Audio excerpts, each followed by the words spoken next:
now more than ever, people need to go within and plug into that cellular memory, plug into divine source, detach as much as possible from the matrix. Hello again, everybody. This is James Bartley, and you're listening to Bartley's Commentaries on the Cosmic Wars. Today, I'm going to talk about a few different subjects. The first will be what somebody can do. Well, these are suggestions. I don't tell people what to do. I give them options, give them suggestions, give them ideas. What someone can do when they find out that they are having alien encounters, alien abduction experiences. And that will segue into a broader discussion, or monologue rather, about how archontic forces utilize addictions against us. A lot of people don't realize that addictions are a key component of the archontic manipulation, be it hyperdimensional, alien, etc., or increasingly military, covert black ops through electromagnetic beaming, through manipulation of emotions, etc., and manipulation of people around us, right? We have to take self-responsibility for our actions, but it doesn't help when we're surrounded or we allow people into our experience that have, let's say, self-destructive behaviors which are rubbing off on you, right? So I'm going to talk about that. I'm going to talk a bit about AI, interesting article. Apple has come out with some new and improved AI technology. F you very much, Apple, right? And also, I'm going to talk about some geopolitical issues. And I'll talk about the geopolitical issues first, and then there's a historical basis for it. The ISIL, Daesh, whatever the hell you want to call it, is suddenly flaring up in the Philippines. Surprise, surprise, the Philippine President Duterte has made a pivot, as they say, towards the Chinese and the Russians. He would like economic help from the Chinese. He would like a lessening of tensions over the Spratly Islands in the South China Sea with China. He would like closer relations with Russia, and all this, of course, entails moving away from the U.S. The Americans' long-standing history of U.S. manipulation over the Philippines. This goes back to the so-called Spanish-American War, the second foray. A lot of people say it's the first foray, but actually the second foray of the U.S. meddling in other nations and to the point of invading other countries. The first, of course, was the Mexican-American War, which resulted in the U.S. obtaining what we now know as Texas, California, New Mexico, Arizona. And the Spanish-American War started out by, surprise, surprise, a false flag, where the U.S.S. Maine, a battleship, was blown up in Havana Harbor, and the yellow journalism of the time, the jingoistic journalism of the time, and still to this day, blamed the Spanish for this atrocity. And this was the casus belli, the justification for the U.S. going to war with Spain. This false flag event in Havana Harbor where a U.S. battleship was blown up, right? Think of Pearl Harbor when several U.S. battleships were blown up, but mysteriously the U.S. aircraft carriers were nowhere to be found. In fact, they had been sent off to Wake Island on a make-work project to drop off some planes. Admiral Halsey, who was part of that task force that dropped off those planes, smelled a rat immediately, and being the upstanding guy that he was, stood up for his friend, Admiral Husband Kimmel, who was scapegoated for not being prepared at Pearl Harbor, a whole nother story, which I won't get into. So we've seen this shtick before, right, more than once, blowing up a U.S. ship and then blaming it on the enemy. U.S. ships coming under fake attack, and it in the Gulf of Tonkin and Vietnam, and then whole war ensues out of that. And we saw this with the battleship Maine blowing up in Havana Harbor. Blame it on the Spanish, and then go to war with them. The first World War the U.S. was involved in. And they invaded Cuba, and they also invaded the Philippines. And as we've seen again and again in recent times, in the process of liberating the Filipinos from Spain, they managed to wipe out conservatively about 1 million Filipinos, I think more than that. Former U.S. Attorney General Ramsey Clark reckons they wiped out at least 1 million Filipinos. And if you read the accounts from that time, and how the American soldiers and Marines and Navy personnel were openly bragging about raping Filipino women and young girls and wiping out whole villages and just slaughtering people wholesale. That's where the term gook came from. Was gugu, was the original term that the American military used to describe the Filipinos. They called them gugus, and then later on, decades down the track, that morphed into gooks, which they used to demonize the people of Vietnam, Southeast Asia in general. When you hear the term boondocks, oh yeah, like he's way out there in the boondocks, living away from society. That term comes from the American occupation of the Philippines. Bundok means mountains. And nowadays you hear people talk about boondockers being boots, right? Or military boots. But bundok is mountain in Tagalog. In most of the Philippine dialects, pronounced one way or the other, that morphed into boondocks. They live way out in the boondocks. That's where that term came from. So the point of relevance is the U.S. had meted out wholesale slaughter in what became known as, quote, the Philippine insurrection. Once again, blame the victims, right? It's like they went around slaughtering all these Native Americans, the Federal Army would, and then every once in a while when Federal Army troops would get surrounded and wiped out by the Native Americans, that was reported in the media as a massacre. It's not just a fair fight between two opposing forces. No, when the American soldiers, the federal soldiers, get wiped out by the Native Americans, that becomes a massacre. That's how it's reported in the media. Everything is spin control. Everything is meant to inflame our passions. Everything meant to piss us off and get in a highly agitated emotional state. And nobody was weeping crocodile tears for the most part. Not many people were weeping crocodile tears for the 1 million plus Filipinos who were wiped out in the Philippines by the U.S. military when they liberated the Philippines from the Spaniards. And all that came about as a result of a false flag bombing of that U.S. battleship, the Maine, in Havana Harbor, right? And then the Americans occupied the Philippines for decades thereafter. And then you have to read a book out there. If you can find it, Imperial Cruise, it's a great book. And there's a number of other books one can find about the subject. But long story short, the powers that be had goaded Japan into an imperialistic, militaristic posture in the Far East. It was people like William Howard Taft, who was at one point the skull and bonesman governor general of the Philippines. And it was people like Theodore Roosevelt, U.S. president at one time, and others like him who goaded the Japanese into waging war with Russia, waging war against China, waging war against Korea. And then, as in the case so many other times, the U.S. did a 180 and said, oh, you're the bad guys going around invading all these countries. Now we have to come in, the White Knights, the cavalry, call it what you will, come in and fix things because we're the good guys.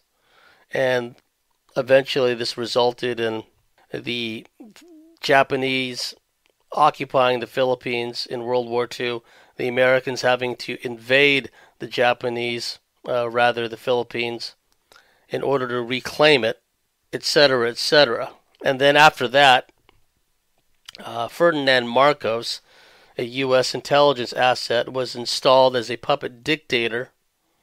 And the excuse the U.S. used for many years was, we need the Philippines as a bulwark against communism. There we go again. Against communism, the Far East, the dominoes effect, yada, yada, yada, of all these countries in Asia falling like dominoes to communism, and it has to be resisted.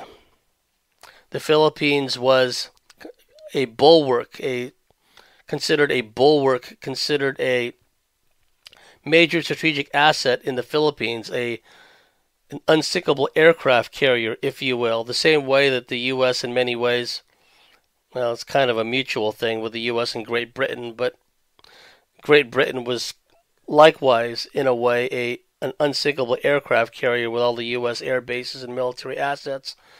And the Philippines was regarded as the same. Subic Bay Naval Base, at one time the largest U.S. naval base in the world, bar none. You have the U.S. forces doing their jungle environmental survival training there. In the Philippines, you had the U.S. Marines there, Clark Air Base there. Along with Okinawa, the Philippines was like one of the main staging grounds for deployment into Southeast Asia. A lot of troops stopped off in the Philippines and Okinawa for last-minute training, etc., before shipping out to Southeast Asia to engage in the Vietnam War. Marcos had declared martial law because he was afraid of communist insurgency, etc., etc. And for decades under Marcos, the Philippines was a military dictatorship.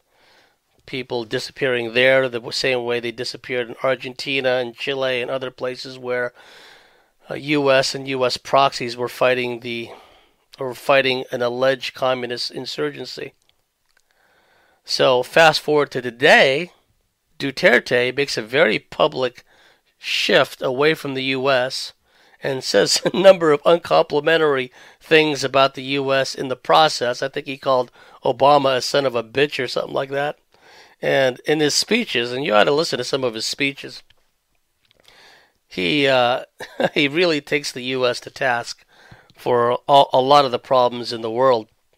And then, surprise, surprise, right on time, like a Swiss watch, clockwork, surprise, surprise, ISIS start acting up in the southern part of the Philippines, the large island of Mindanao and outlying areas. Now, for a long time, it must be understood, there has been a Muslim presence in the southern Philippines, primarily in the southern Philippines.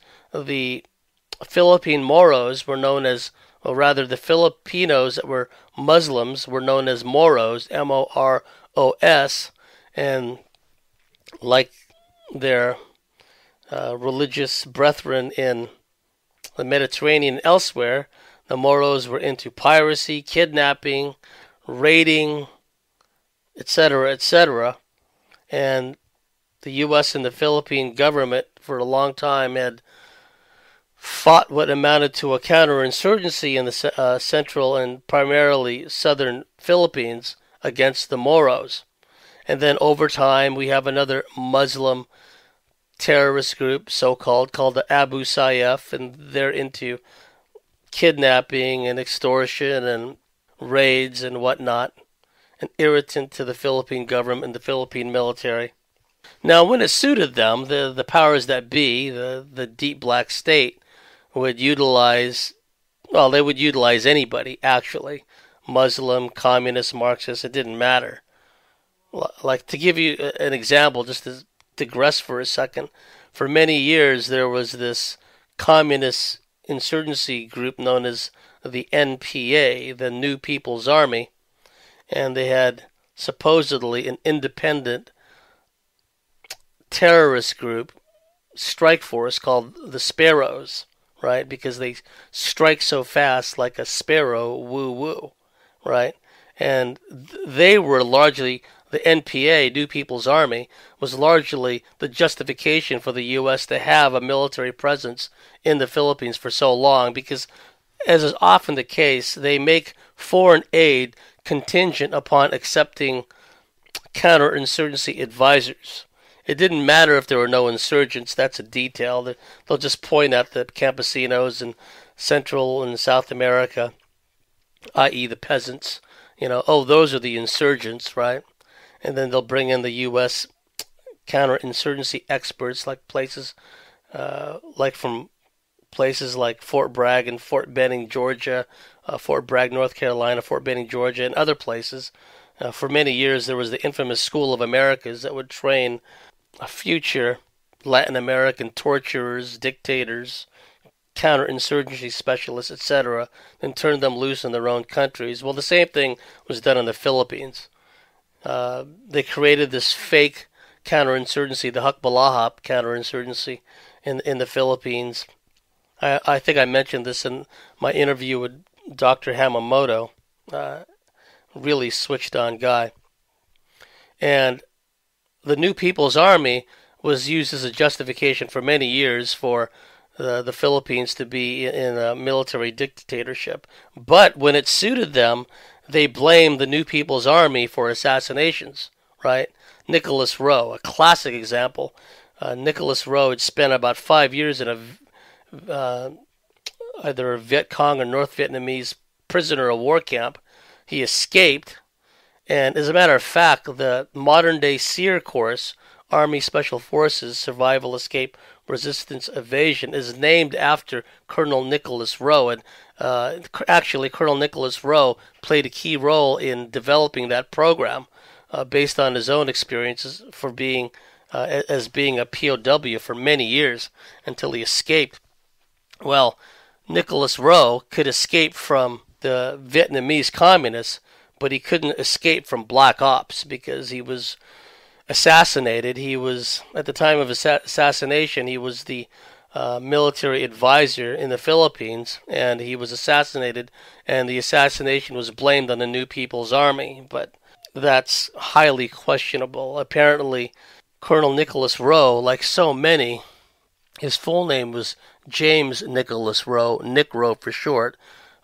He was an Army Special Forces, so-called Green Beret, and he, like so many other colonels in his era and probably today, they have their own little network.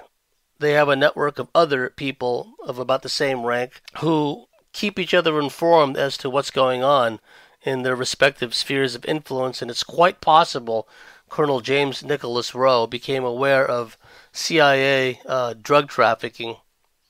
Check out Operation Watchtower, I think it is. This is what happened to a number of Army Special Forces personnel, Colonel Edward Catolo and others, who were part of this Army Special Forces / CIA operation to bring in drugs from Colombia into U.S. military air bases in Panama. And the Mossad and the CIA systematically began eliminating Army Special Forces personnel from, lower-ranking enlisted personnel, non-commissioned officers, and up to high-ranking colonels, just systematically wiping the slate clean. It's quite possible Colonel James Nicholas Rowe was part of that equation as far as the assassinations go.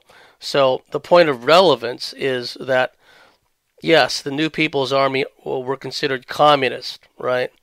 And, well, no one's really heard from them since, because the emphasis has shifted to this bogus global war on terror by the woo-woo Muslims, and now the emphasis has shifted to this Muslim insurgency in the southern part of the Philippines. And, with Abu Sayyaf, they've been active for some time now. And it's always questionable who actually is running these terrorist organizations of any stripe, whether they're Muslim, whether they're Marxist, whether they're, you have these weird combinations, Baader-Meinhof, a bunch of disaffected, so we're told, German college students with leftist Marxist leanings, and somehow they team up with the Palestinian Liberation Organization. Like to what purpose does it serve Palestinians to work with German terrorists to destabilize Germany. How does that help, the Palestinians reclaim their homeland? None of that even makes sense. You know what I mean? But that's what this is all about. It's just confusion, deception. What was it that the late great General Thomas Stonewall Jackson said? Always mystify, mislead, and deceive your enemy. Words to that effect. So now, fast forward to today, and we have another Muslim insurgency. Well, there has been, like I said, all along the Moros, and then they became, over time, or a branch of them became the Abu Sayyaf, and then now we have ISIS, ISIL, Daesh there in the southern Philippines. And the intention, of course, is to destabilize President Duterte, who's made this pivot, this shift away from the U.S., right?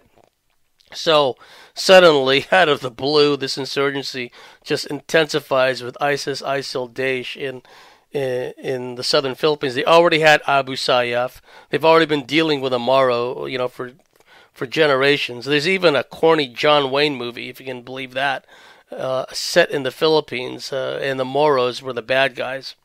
So anyway, enough about that. But just one last thing about what's going on in the Philippines is that cannot help but be of extreme interest to the Chinese, because the Chinese, they're all about business. They're all about spreading their influence through financial business means.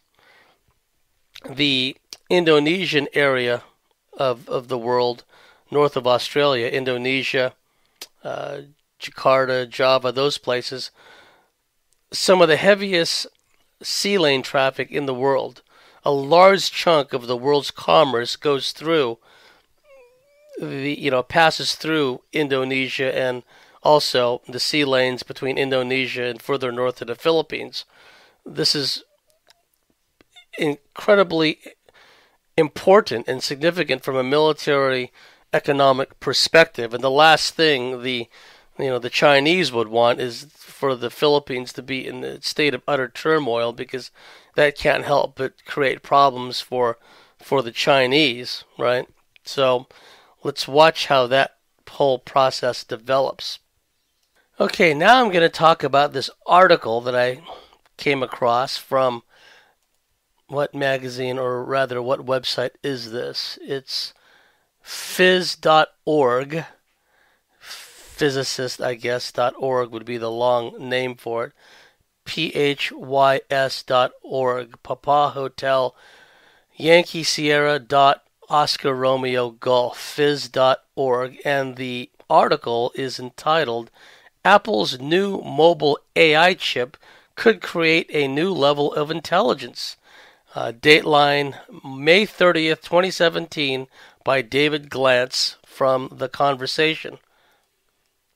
I guess the Conversation is where it was sourced from. And let me read some of this because it's very interesting. Apple is reportedly working on a chip called the Apple Neural Engine. Neural is brain, neurology, of course, which would be dedicated to carrying out artificial intelligence processing on its mobile devices. The addition of this type of capability would catalyze the use of AI on mobile devices. Although it is already being used extensively to power digital assistants like Siri and Google Assistant, these technologies rely on computer servers to process data sent to them rather than the processing happening on the mobile device itself. Augmented reality and digital assistants are not the only applications of AI that will become important on mobile devices. Once the capability is made available to all mobile application developers, it will bring new types of capabilities to mobile devices. Health applications, for example, will be able to tell when body readings from sensors on the phone or associated wearable devices are abnormal and need acting on. Yeah, I could see that. Oh, you need to see a doctor about your cholesterol levels and get on those statin drugs, right? Or, conversely, it could be like, well, you need to take your psych meds now. You're about due for them or overdue. And wouldn't it be interesting if it was like a Siri-type voice, at the at the intersection, make a left turn, right? It's time to take your psych meds. I've spoken to a lot of people, and sometimes Siri freaks out in certain cities, right? Telling you to make left turns that, like 3, 4 blocks behind you, I've spoken to more than one person who said they felt like throwing Siri out the window. Anyway, health applications, for example, will be able to tell when body readings from sensors on the phone or associated wearable devices are abnormal and need acting on. Okay, and they're going to report all this information to the medical tyranny and psychiatric tyranny. Thank you very much. Right? But the uses are potentially limitless and will bring about a new phase in how we rely on applications and our mobile devices in everyday life. And they will work even when the device is not connected to the internet. And they will work even when the device is not connected to the internet. How thoughtful of them. Strictly speaking, a specific processor is not an essential requirement for using AI on a mobile phone. Chip maker Qualcomm, for example, has provided a software-based approach called the Snapdragon Neural Processing Engine to allow developers using their chips to incorporate AI into their software. An example of this is a car that monitors the driver using a camera and warns when they are using their smartphone or driving erratically. Oh, talk about thought police. Do not use your cell phone when you're driving. Bad, bad. Danger, danger. Next thing you know, here come the cops with another beatdown. Specific AI hardware, however, greatly speeds up the process called, quote, machine learning, unquote, and allows for more sophisticated types of AI to be used. Google's AI hardware, called the Tensor Processing Unit, is 15 to 30 times faster than the fastest computer processors and graphic processors that power computers today. These Tensor Processing Units were what gave Google's DeepMind its ability to beat the world champions of the Chinese game of Go. These TPUs also have vastly improved Google's automated language translation software, Google Translate. The inclusion of AI in mobile software is going to massively increase the potential usefulness of that software, and through that, how much we come to depend on the mobile phone. Our state of health, for example, is really about how we are doing relative to how we normally feel. And of course, they want to determine how we feel by the drugs they push on us, by the bad news and negative news they push on us, or conversely, the vapid, empty-headed news they push on us. Changes in behavior can signal changes in mental health, including conditions like dementia and Parkinson's. Well, if you stop vaccinating people with aluminium and mercury-laced vaccines, then maybe we won't have so many cases of early onset dementia and so many cases of Parkinson's. Thank you very much.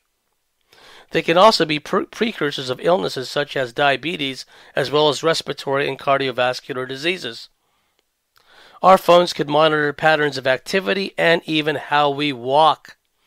This ability would be based on the software learning our normal patterns, and once having detected a change, decide what to do about it. Okay, here it is again.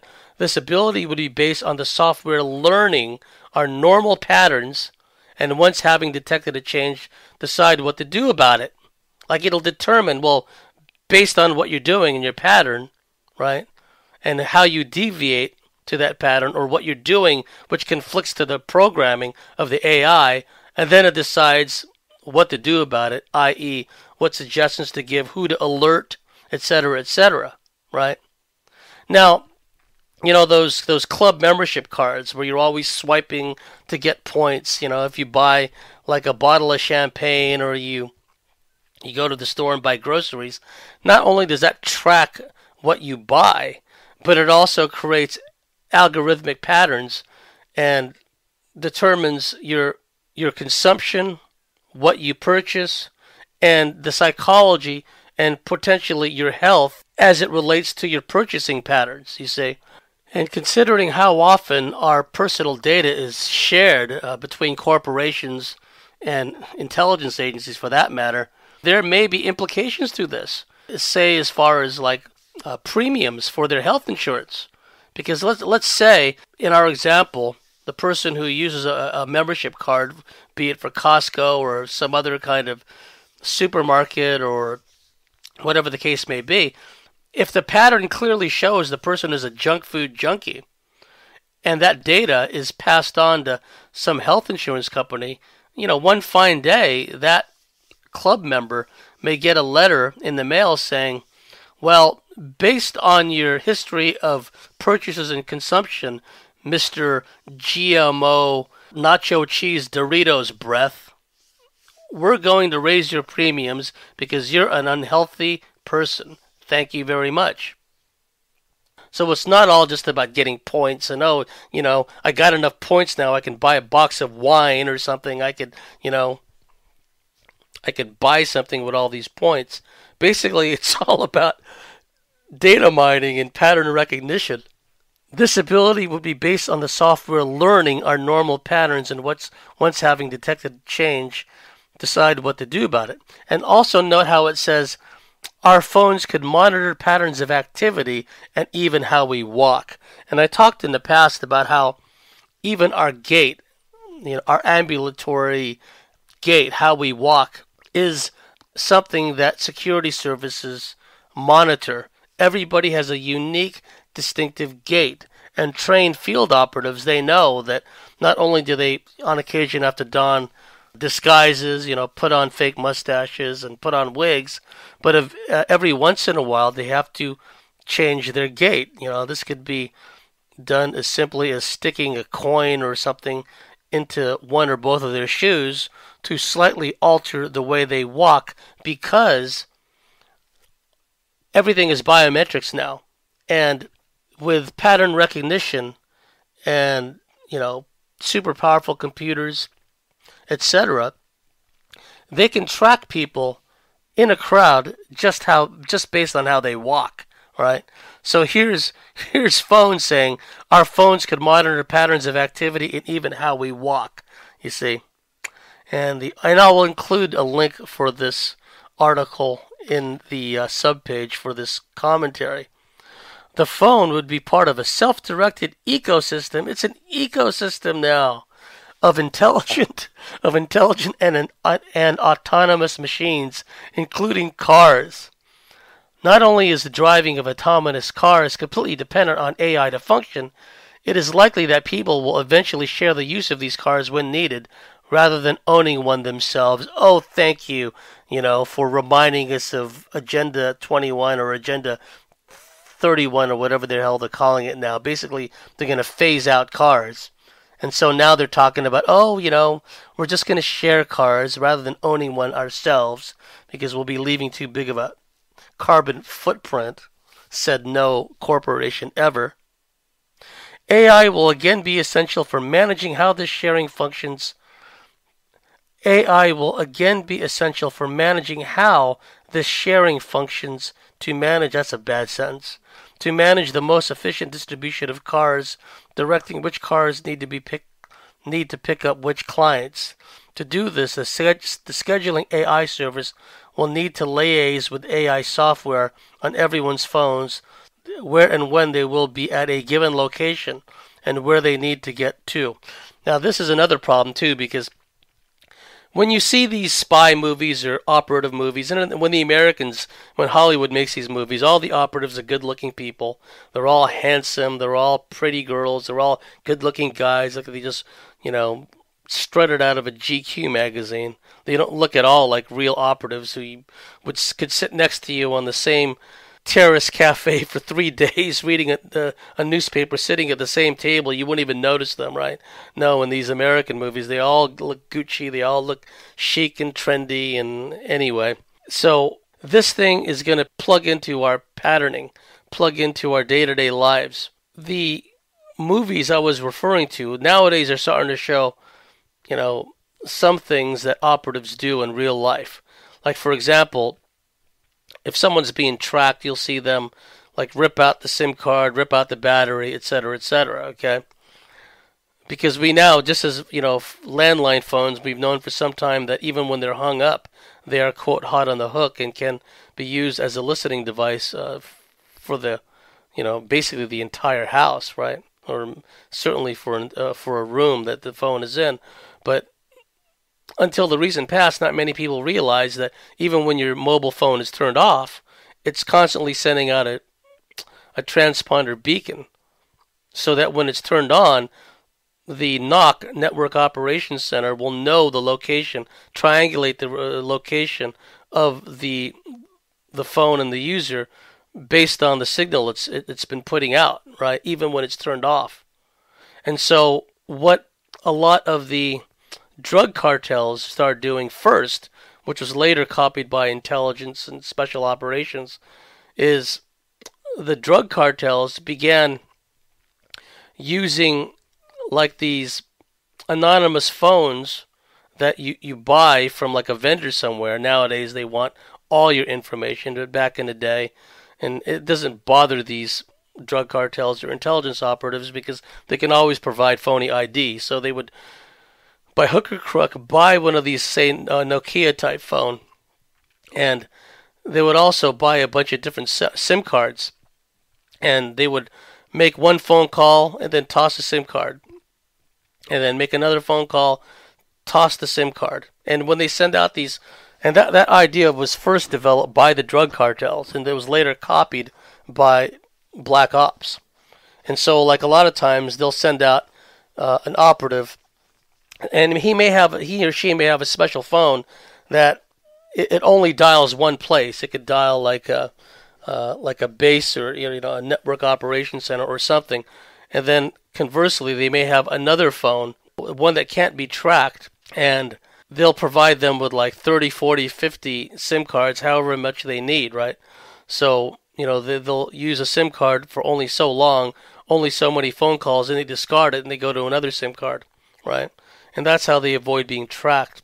Well, needless to say, your average kid out there, taking selfies of themselves and taking pictures of themselves and their friends partying and whatnot, they don't know that this capability exists, right? So basically everybody is being tracked.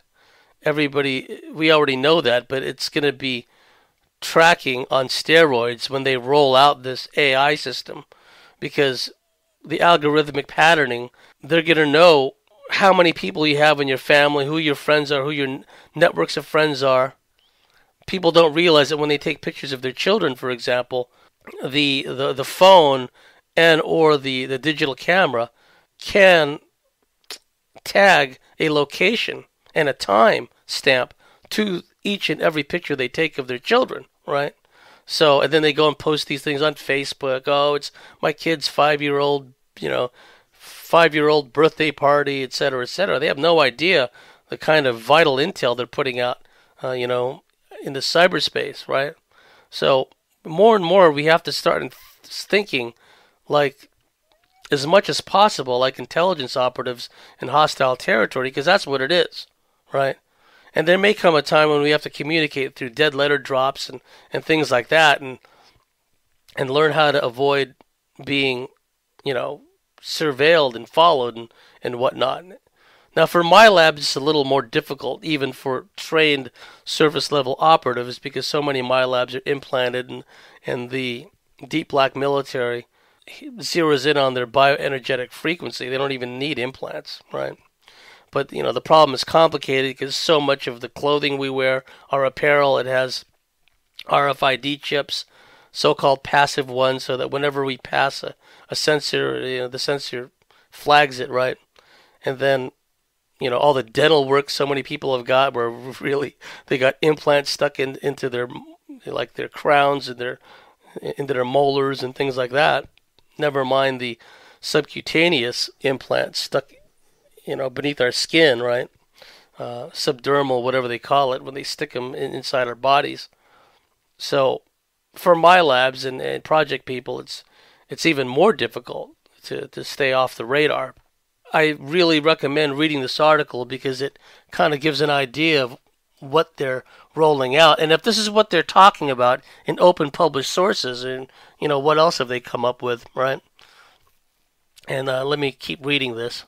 The phone would be part of a self-directed ecosystem of intelligent and autonomous machines.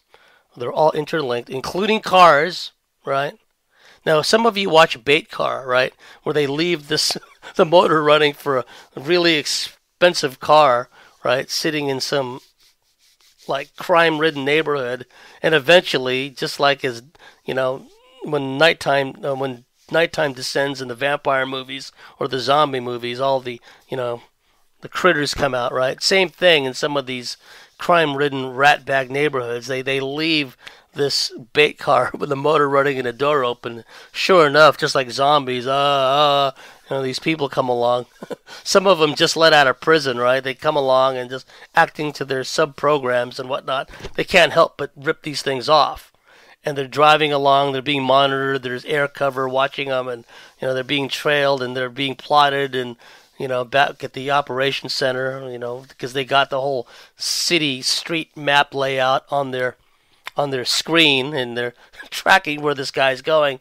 And then when they decide they've had enough fun, remotely they shut off the motor, and then they remotely lock all the power locks in the car.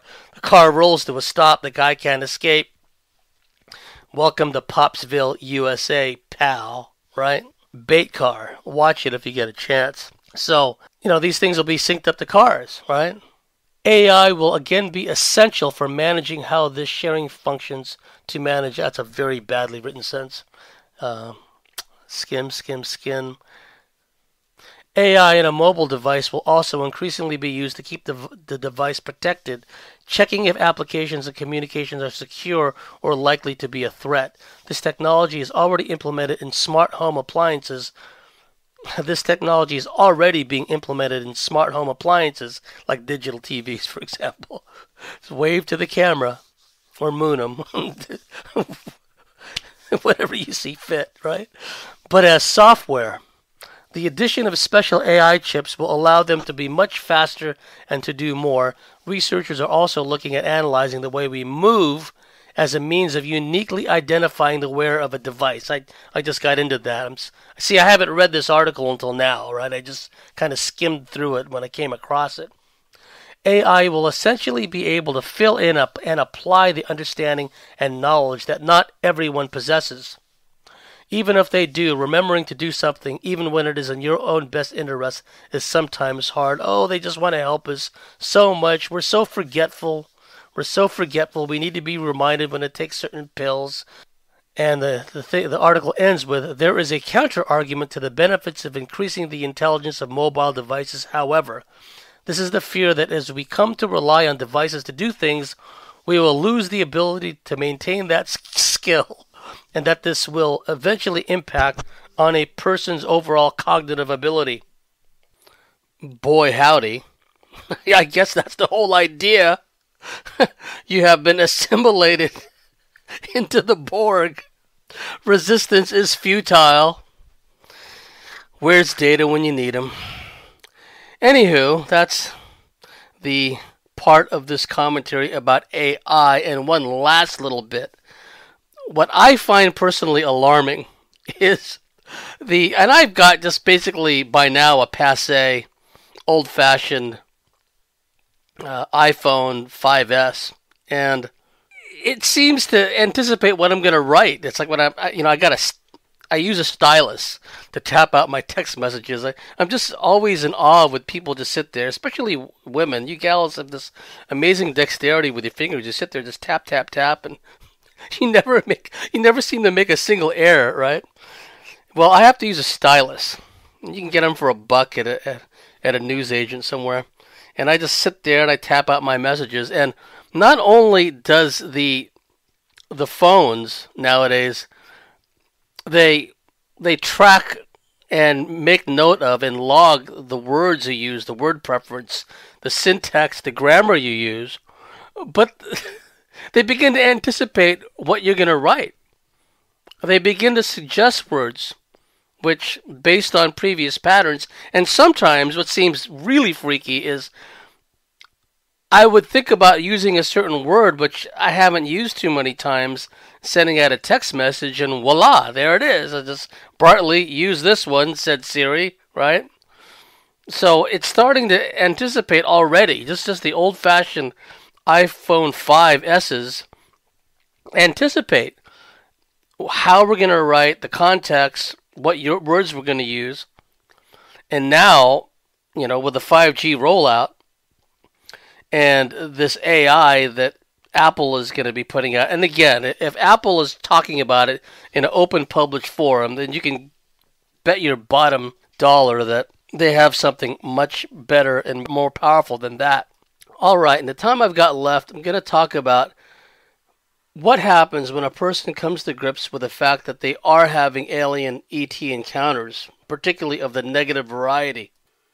The implications of this realization can be quite shattering and destabilizing for a while because, and again, I'm all about personal responsibility and all that, but one has to take into account the trauma that's induced, the embedded, multi-layered trauma from a lifetime's worth of alien abductions. And even if someone has a relative handful of overall physical, well, it's not just physical, but astral, multidimensional abduction experiences and the trauma that has resulted therefrom, it's cumulative trauma. So, okay, person on the left, let's say they only have about 10, 12 alien abduction experiences that they can account for, or perhaps that they've had in their whole life.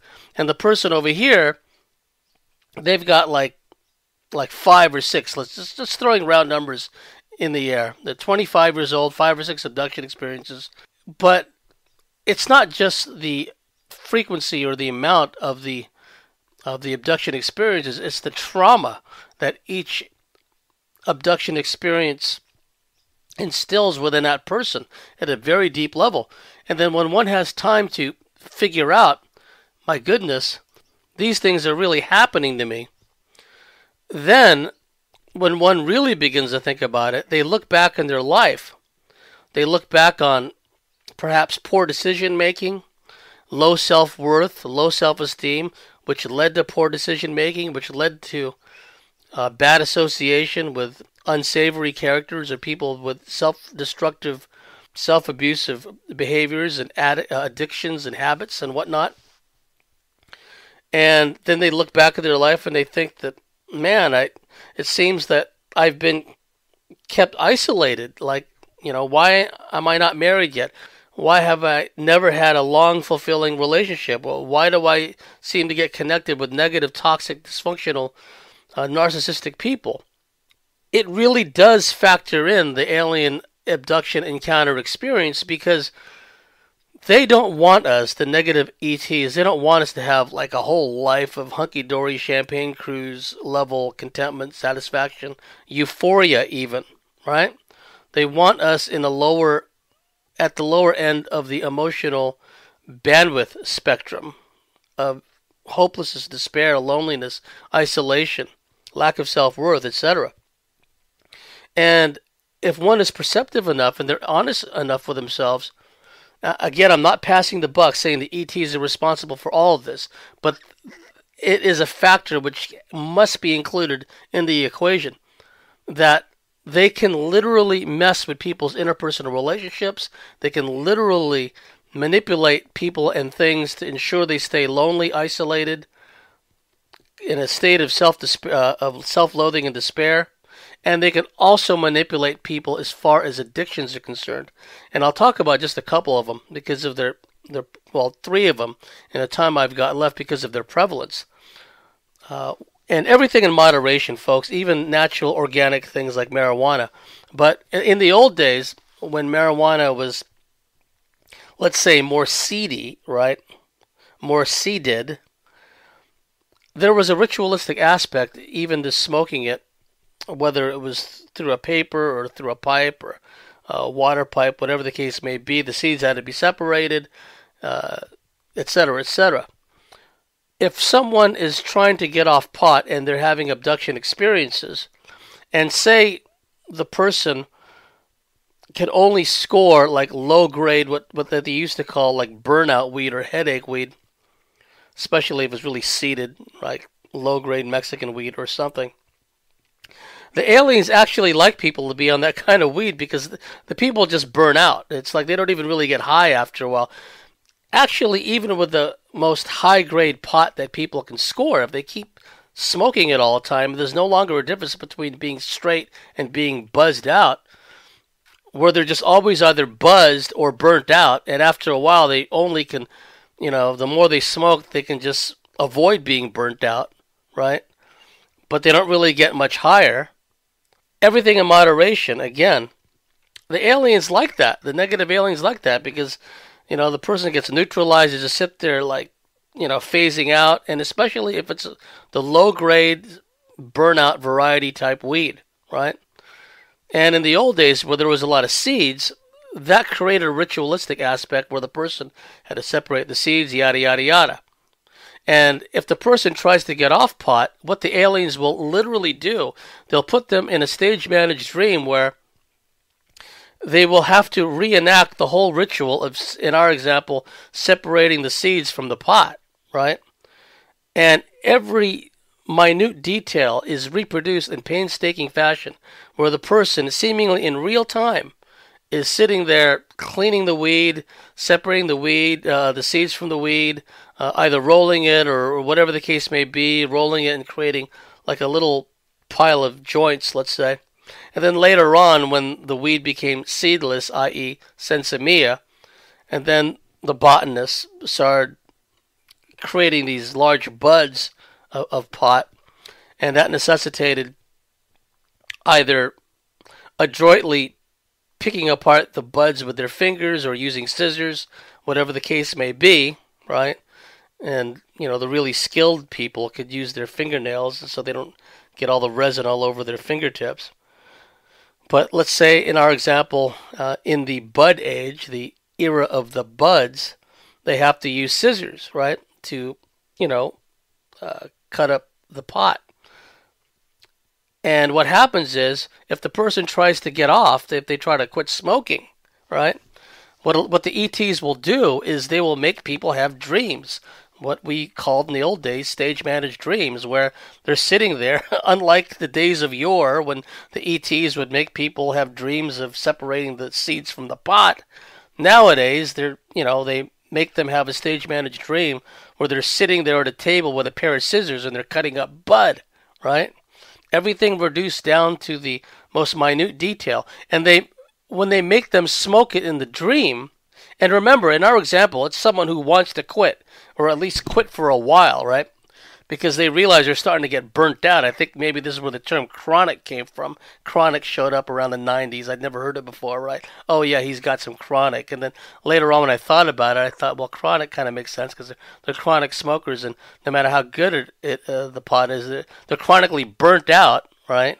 Basically.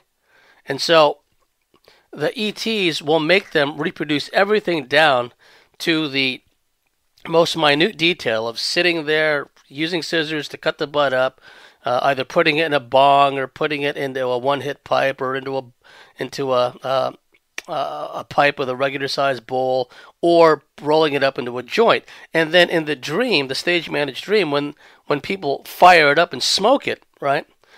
What they'll do is also the same partiers, the same burnouts that you knew from like eons ago, they'll be back in your dreamscape, looking exactly like they did years ago. And even in the old party houses and the party bedrooms of your pals and buddies in the old days, everything will be reproduced in these stage-managed dreams down to the Led Zeppelin poster on the wall, okay? And so, again, everything is ritualistic, right? The utilization of pot, there is a ritualistic element to it because a number of steps have to be taken before one imbibes in the substance, right? So after all that is done and they're standing around in a circle in the stage-managed dream and they're smoking out, and the time factor is factored into the stage-managed dream, where the person that's trying to get clean from the pot in the dream, he's standing there and he's watching the the joint go around. Okay, this guy takes a hit and he's holding it, and hurry up and pass it already, right? Passes it to the next guy or gal. They take a hit, holds it, pass it on already, works its way around to them. Sometimes people will wake up from such dreams and they're inhaling because in the dream they'd finally gotten the hooter, they put it up to their lips and they started inhaling. And for a split second, upon awakening, they're buzzed again, right? Because the residual pot, the ETs have the means to either synthesize that pot or actually put some pot into their system right onto their receptors. And for a split second, they wake up from such a dream feeling buzzed out. And what that does is it instills a craving, a yearning, a hunger for that buzz again, right? And that's why it makes it difficult for some people to get off of pot. Another example of that is methadone, crystal methadone, and its derivative crank. And I learned this from Barbara Bartley, and I confirmed it myself in my own studies and my own research. I independently confirmed what she had taught me. And that is, what happens is, not only do they get people addicted to these drugs, right? Remember, pharmacopoeia, sorcery, the original name for pharmacopoeia. Sorcery, having one aspect of a certain type of sorcery is imbibing in certain hallucinogens or other substances in order precisely to commune with certain non-human, in some cases discarnate entities, right? And so for the meth user, and this is why it's so hard for meth users to get off the drug, is even if they try to stay clean, enter the nefarious ETs again, right? And they make the person dream about using the drug and going through the whole ritual of, creating lines of the drug if they're snorting it, or if they're into injecting it, going through the whole rigmarole of preparing a hit for themselves through a hypodermic needle. And then when they wake up, momentarily, they're on the drug again. All the physiological reactions to a hit of the drug, the increased respiration, the pulse rate, the feeling they get from taking a hit, right? To the point where sometimes these ETs, and the Greys are notorious for this, they'll even go to the extent of injecting the person with a needle filled with methadone, crystal methadone. Or there have been cases where the person would have a dream of snorting coke or crank or meth, and then they would wake up and there'd be powder beneath their nose, right? It was an example of the ETs wanting to get the people back on whatever addiction they were trying to get clean from, right? So this really does happen. It sounds crazy, but when you think about how we are emitters or resonators of frequency, of emotions, energy, and motion, and how it behooves these negative entities of all stripes to keep us in a lower electromagnetic frequency bandwidth, it makes perfect sense. And another thing, too, is the way the drugs are created, the way they're synthesized, the way the intentions behind them is not just to get the person hooked, but to get the person entity infested. So it makes it easier for entities to attach themselves to this person's auric field, and from there comfortably merge the interface, as I call it, interface with the host human, so the entity or entities comfortably merge with that individual. And then we can talk about the raves and the ecstasy, because I've spoken to some of the leaders of the rave movement in different parts of California, Northern California and Southern California. And they told me that ETs and reptilians and snake entities and greys, they're heavily, heavily involved in the direction and the focus of where the rave movement goes. And that one outcome, one side effect of long-term ecstasy use is back pain, chronic lower back pain, and this is a happy hunting ground for negative entities. They will not only go to the trouble of actually inducing an accident to create lower back problems for people, so they lay there and just emit all these frequencies of anguish and misery and hopelessness and despair. But the drugs in our examples, meth, and in the rave example, ecstasy, not only do they exude all this excess energy, and which makes them a smorgasbord of loosh for the negative entities, but it allows the entities to eventually interface with the users and take them up as host, and to the point where excessive long-term use leads to, in many cases, lower back problems, which the entities are always looking to bust holes in our auric field, and then from there bust holes into our actual body, our actual physiology, and establish strongholds through areas of chronic pain and chronic illness inside of our body, and then extending outwards through our auric field.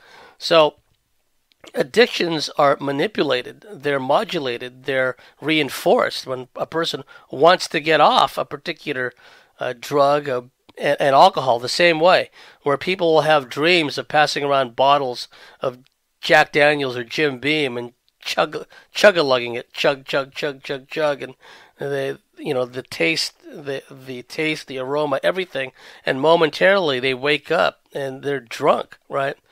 And they have that taste in their mouth of just having drank alcohol.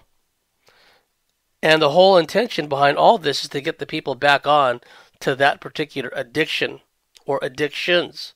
Because some people will have dreams of all of it, the meth, the cocaine, the pot, the booze, because they're addicted to all of it, and the ETs want them addicted to all of it.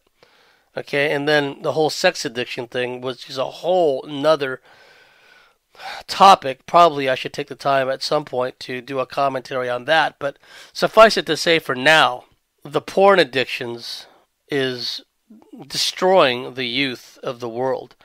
Because the kids today have access to porn right on their smartphones, and when they go home, they have it right on their laptops, right on their PCs, right on their tablets, etc., etc., etc. It's destroying and warping their minds and creating entirely new neural pathways, which route straight back to the lizard part of the brain, the R complex, and along with a lot of manipulation by various and sundry negative ETs, including reptilians, a lot of those young boys so addicted to porn, they can wind up later on being perpetrators. They can wind up being, at the very least, they will objectify women. They will no longer see a living, breathing, thinking, emoting, feeling young girl, a young woman, older woman. They'll just see like basically a sex object to be used and discarded at will. That's very much a reptilian mindset.